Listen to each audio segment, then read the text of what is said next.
thank you for coming out, guys. Yeah, so let's just talk about the history of this film, I guess. Okay, so we shot this film in June of 2003, which at the time was the rainiest June in recorded history. No joke. In our script, we scripted it for rain, but we had no idea how we were going to pull that off with a $3,000 budget and just a crew of two.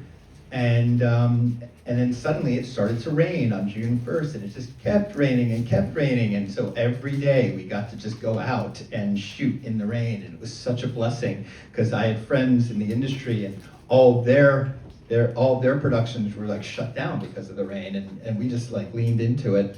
We shot this it was very influenced by the Dogma 95 film movement, the Danish film movement of the mid and late 90s. Yeah. And I remember when we first met in new school in the editing class, and we watched all of the Dogma 95 films, and we thought, my God, these films are so amazing. You know, it really brings you into the story, even without any like sound, any like fancy music or fancy special effect, but it really touches you. So we wanted to make film like that. And at the time, I remember Sex and the City just came out. And we watched it and we're like, well, this is not New York, you know, this is not a New York we know. So we thought we want to make a real New York movie. So that's how we started to, I think at the time we lived about a Chinese restaurant, and we saw this Chinese delivery man come in and out every day. So I think one day I heard a story from my brother. He told me about how all the Chinese delivery men, they all came from, most of them came from China illegally. So, and they all like owe a lot of money to the trafficker. So that kind of gave us the idea, say, oh my God, this is a story I think more people need to know about this. So I started to talk to the delivery man, and started to get, to hear about their stories. And then we started to find, and I think eventually we could make the films because we found this takeout restaurant uptown, 103 and Amsterdam. And the owner was so generous that they let us use the restaurant for free. So we were there every day for like 3-4 months. Yeah, we used the first month just to basically document.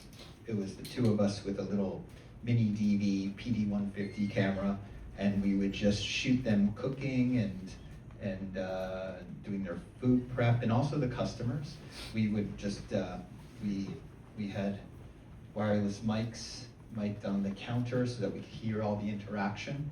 We fell in love with the woman who actually worked at the takeout, Miss Lee, and we asked her to be in the film. You'll see her wonderful performance tonight. And it was that month that we just collected all this footage while we were finishing up the screenplay, I guess, right? It's a long time ago. And then we went there the following month with our lead, Charles Jang, who plays Ming Ding in the film, and our other actors, and we spent the next month shooting the narrative. And then in the edit, we sort of made this hybrid film where we were intercutting documentary footage with our narrative fiction stuff, our setup stuff. Yeah, and then I think all the locations are real location. Even the place they stay, they rent this room as a dormitory for those undocumented yeah. immigrants. So that's even the real location they let us use. Yes, the opening scene was shot in a real apartment in which there were approximately 10 men living, right? Yeah, there are like 3 rooms, and then each room has they have bunk beds in every room, and they even use like an old refrigerator as a closet. Yeah, you'll see it in the film.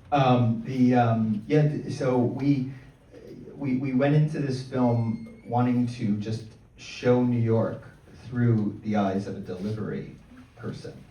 But it became much more than that when we started actually talking to the men at the restaurant and talking to the men at the restaurant we shot, the restaurant that we lived above, and then also the restaurant that we shot at, and understanding that there was a much more of a story there to be told. The plight of an undocumented immigrant in New York and how they have to struggle and basically, they're live under the radar. Yeah, and then we actually invited them to be in the film, but unfortunately they are all illegal, so they didn't want to show their On face. camera.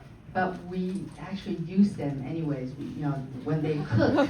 Well, they knew we were shooting Like, them. We were shooting them from the neck down. Yeah, so, Yes. so I think when we're shooting that couple of weeks, we'll have the actor wear the same clothes as the man in the kitchen, so you'll see double, all the time. We brought on our costumes, and we had the real cooks wearing our costumes. They never really truly understood what we were doing, I think. But we said, we're just going to shoot you from the neck down, and then we were able to intercut that with our actors doing the same actions a month later. So this restoration was made for Criterion, for Janus Films, and we really put our heart into it.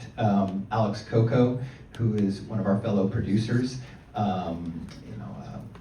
Red Rocket and Honora, he really was the post-production supervisor on this, and we went to town because we had to go back to the original mini DV tapes, which thank God were still playable. And what we did is that we went back and conformed the entire film, remixed it.